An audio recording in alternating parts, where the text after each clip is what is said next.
തോരും മുംബൈയിൽ അധികാരത്തിനായി അലീനയുടെ മുൻപിലെത്തിയ നമ്മുടെ എൽസിയെ തോക്കിൻ്റെ മുനയിൽ നിർത്തി അലീന.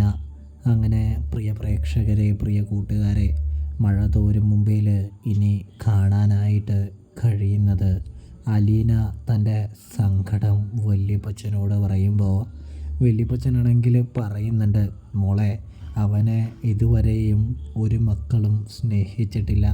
അവൻ അവൻ്റെ മക്കളെ തിരിച്ച് സ്നേഹിച്ചിട്ടുമില്ല. അതുകൊണ്ട് തന്നെയാണ് അവൻ്റെ മനസ്സും ഹൃദയവും ഇത്ര കല്ലായിരിക്കുന്നത് എന്ന് പറയുന്നത് കാണാൻ സാധിക്കും.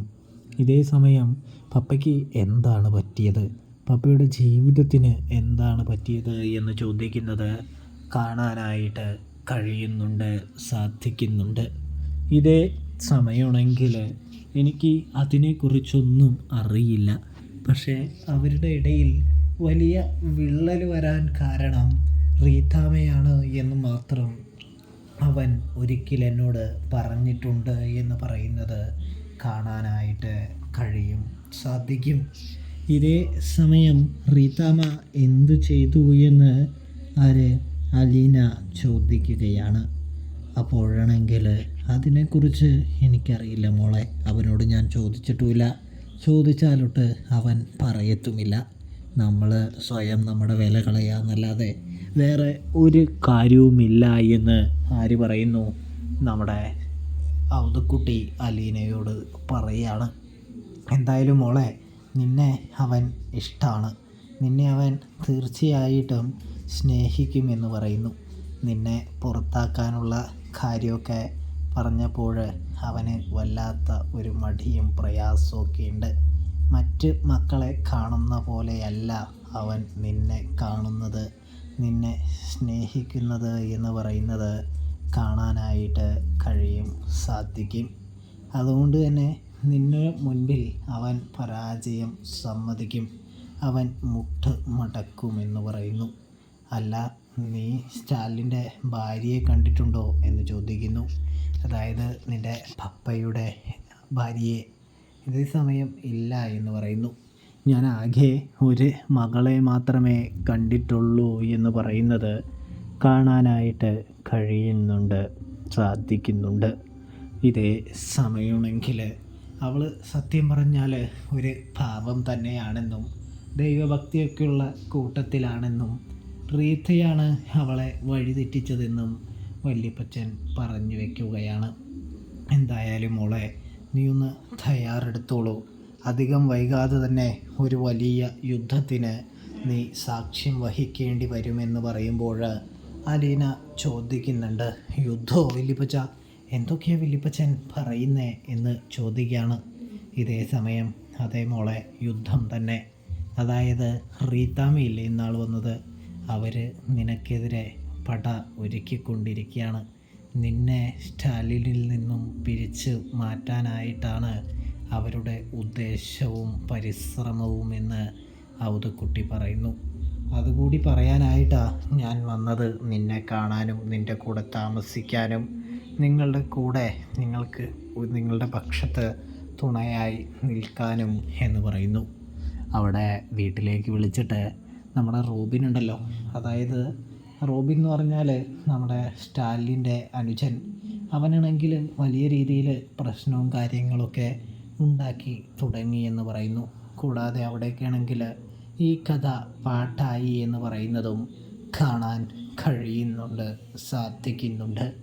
അതുകൊണ്ട് തന്നെ മോളെ, അവിടെ വലിയ പ്രശ്നവും കാര്യങ്ങളൊക്കെ തന്നെയാണ് നടക്കുന്നതെന്നും ഒരു സൈഡിലാണെങ്കിൽ ഒരു പക്ഷമാണെങ്കിൽ മറു സൈഡിൽ റീത്ത എല്ലാവരെയും തമ്മിലടിച്ച് നിൻ്റെ പപ്പയ്ക്ക് എതിരാക്കാനുള്ള കളി നടത്തുകയാണ് എന്ന് കാണാൻ സാധിക്കും. എങ്കിൽ മാത്രമേ നിൻ്റെ പപ്പയുടെ സ്വത്തുക്കളെല്ലാം അവർക്ക് സുഖമായി നേടിയെടുക്കാനായിട്ട് കഴിയുള്ളൂ. അതാണ് അവരുടെ പ്രധാന ലക്ഷ്യം, പ്രധാന ഹോബി എന്ന് പറഞ്ഞു വയ്ക്കുന്നൊരു കാഴ്ച കാണാൻ സാധിക്കുന്നു. ഇതേ സമയം വല്യപ്പച്ച എന്തിനാണ് അവർക്ക് ഇത്രമാത്രം സ്വത്ത്, പപ്പ ഒരുപാട് പൈസ കൊടുക്കുന്നുണ്ടല്ലോ എന്ന് പറയുമ്പോൾ അതൊക്കെ ശരിയാണ് മോളെ. പണത്തിനോടും സ്വത്തിനോടും ആർത്തിയില്ലാത്ത ആരാണുള്ളത് എന്ന് ചോദിക്കുന്നു. ഇതേ സമയമാണെങ്കിൽ എനിക്കില്ലല്ലോ എന്ന് പറയുമ്പോൾ അത് നിൻ്റെ നല്ല മനസ്സും നല്ല ചിന്തയും ഉള്ളത് കൊണ്ടാണ് എന്ന് പറയുന്നത് കാണാൻ കഴിയുന്നുണ്ട്. ഇതേ സമയമാണെങ്കിൽ സ്റ്റാലിയെ സഹോദരങ്ങൾ വിളിച്ച് ഭീഷണിപ്പെടുത്തുന്നുണ്ട്, കളിയാക്കുന്നുണ്ട്, നാണം കെടുത്തുന്നുണ്ട് എന്ന് കാണാം. അപ്പോഴെല്ലാം സ്റ്റാൻലി പറയുന്നുണ്ട്, നിങ്ങൾ എന്ത് തന്നെ ചെയ്താലും എൻ്റെ മകളെ ഞാൻ ഒരിക്കലും വിട്ടുകളയില്ല, തള്ളിക്കളയില്ല എന്ന് പറയുന്നത് കാണാൻ സാധിക്കും. ഇതേ സമയം സഹോദരന്മാരുടെ ഫോൺ സ്റ്റാൻലി തന്നെ കട്ട് ചെയ്ത് വിടുകയാണ് എന്നും കാണാം. അങ്ങനെ എൽസി സ്റ്റാലിൻ്റെ ഭാര്യ ലാൻഡ് ചെയ്യുകയാണ് പ്രേക്ഷകരെ. ഇതേ സമയമാണെങ്കിൽ നമ്മുടെ സ്റ്റാലിൻ്റെ ഭാര്യയുടെ മുൻപിൽ റീതാമ്മ വലിയൊരു നാടകം കാഴ്ചവെക്കുകയും സ്റ്റാലിൻ്റെ മകൾക്ക് സ്റ്റാലി എല്ലാ സ്വത്തുക്കളും കൊടുക്കാൻ പോകുന്നു എന്നൊക്കെയാണ് പൗലോസ് അവിടുത്തെ ജോലിക്കാരൻ വിളിച്ചപ്പോൾ പറഞ്ഞത് എന്ന് പറയുകയും ചെയ്യുന്നത് കാണാം. ഇതേ സമയം സ്റ്റാലിയാണെങ്കിൽ നേരെയാണെങ്കിൽ എവിടേക്ക് പോകുന്നു, നമ്മുടെ ഇവിടേക്ക് പോവാണ്. സ്റ്റാലിന് ഒരുപാട് സ്ഥലങ്ങളൊക്കെ ഉണ്ട്, ഫാം ഹൗസിൽ പോവാണ്. അപ്പോൾ അലീന നിരാഹാര സമരത്തിലാണെന്നറിഞ്ഞതും അലീന പപ്പയുടെ കൂടെ വന്നില്ല എന്നറിഞ്ഞതും സ്റ്റാൻലി ഒറ്റയ്ക്ക് തന്നെ യാത്ര തിരിക്കുകയാണ് എന്ന് കാണാൻ സാധിക്കും. അതിനെല്ലാം പുറമെ നമുക്ക് കാണാൻ കഴിയുന്നതെന്ന് പറഞ്ഞാൽ സ്റ്റാലിൻ പോയിരിക്കുന്നത് അറിയാതെ എൽസമ്മ വരികയാണ്, അതായത് എൽസി വരികയാണ് എന്ന് കാണാൻ സാധിക്കും.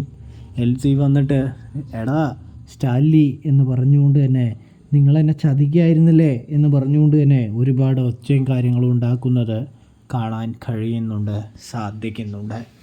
ഇതേ സമയം അലീനയെ കണ്ടതും നീയാണല്ലേ അയാളുടെ മകള് ഇപ്പോഴത്തെ എന്ന് ചോദിച്ചുകൊണ്ട് തന്നെ അലീനയുടെ അടുത്തേക്ക് ഓടിച്ചെന്ന് ദേഷ്യപ്പെടുകയാണ് എന്ന് കാണാൻ സാധിക്കുന്നുണ്ട്. ഇതേ സമയമാണെങ്കിൽ നമ്മുടെ അലീനയെ പിടിച്ച് പുറത്താക്കാനായിട്ട് ശ്രമിക്കുമ്പോൾ അലീനയാണെങ്കിൽ തൻ്റെ പപ്പയുടെ ഗണ്ണെടുത്തിട്ട് എൽസിയുടെ നേരെ ചൂണ്ടുകയാണ്. എന്നെ പുറത്താക്കണമെങ്കിൽ പപ്പയ്ക്ക് മാത്രമേ കഴിയുള്ളൂ, നിങ്ങൾക്ക് ഒരിക്കലും സാധിക്കില്ല എന്ന് പറയുന്നത് കാണാൻ സാധിക്കും. പപ്പ പറഞ്ഞാൽ തീർച്ചയായിട്ടും താൻ പോയിക്കോളാമെന്നും അലീന എൽസിയുടെ മുൻപിൽ വാക്ക് കൊടുക്കുകയാണ് എന്നും കാണാം. പക്ഷേ സ്റ്റാൻലി അങ്ങനെ പറയില്ല എന്നവർക്കറിയാം. ഈ കാഴ്ച കണ്ടുകൊണ്ടാണ് സ്റ്റാൻലി അകത്തേക്ക് കയറി വരുന്നത്. സ്റ്റാൻലി ആകെ ഞെട്ടി നിൽക്കുകയാണ് എന്നും കാണാം. സ്റ്റാലിൻ പിന്നീട് കാര്യം മനസ്സിലാക്കുന്നുമുണ്ട്. അപ്പോൾ സബ്സ്ക്രൈബ്